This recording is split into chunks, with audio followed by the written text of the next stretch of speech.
kemudian menjadi perhatian besar. Padahal ada banyak sekali kejadian yang bagus dan bersifat data-data saja.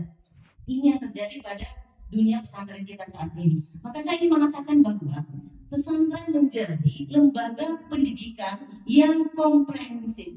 Kenapa bersifat komprehensif? Karena dia tidak hanya diberikan ilmu pengetahuan, dia tidak hanya diisi dengan informasi-informasi, tetapi dia dididik secara menyeluruh, secara kafah, secara total. Kenapa? Tidak hanya informasi yang ingin disampaikan yang diperhatikan, tetapi bagaimana perilakunya ketika dia bangun tidur, bagaimana menaati waktu, bagaimana antara satu kamar dengan kamar yang lain, tidak ada persaingan-persaingan yang tidak sehat, dan berada 24 jam dalam naungan gurunya atau ustadznya, ini luar biasa. Dan kalau kita mau bukti, ya, sebelum Indonesia merdeka, tahun 1912, NU berdiri, itu karena ada peran dari perempuan.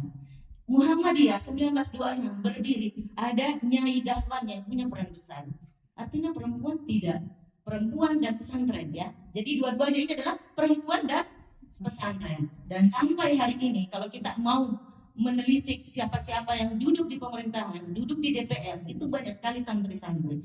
Maka saya ingin bilang bahwa jangan hanya karena anomali tadi itu, jangan hanya karena peristiwa kecil yang mana tidak merepresentasikan seluruh pesantren yang ada di Indonesia, lantas kemudian pesantren dianggap sebagai momok atau dunia yang menyeramkan.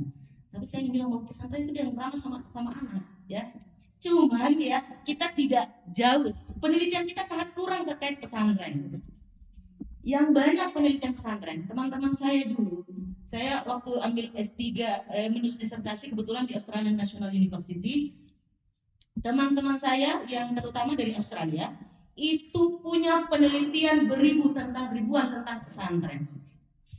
Yang pasti bahwa ketika orang luar meneliti tentang pesantren, kritik pasti itu yang dikedepankan.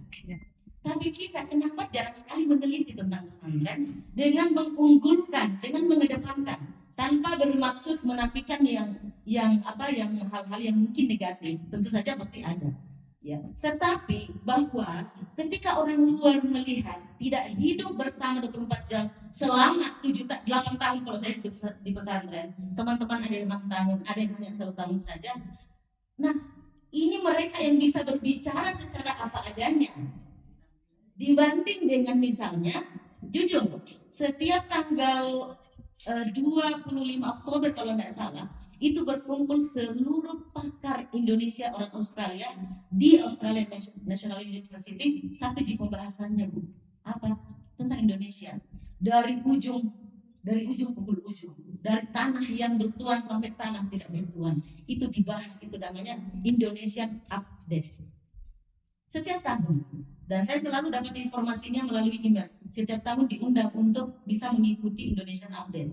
Apa yang dilakukan di situ? Semua Indonesianis istilahnya yang ada di Australia berkumpul bersama membicarakan tentang Indonesia, baik dari sumber daya manusianya maupun dari sumber daya alamnya.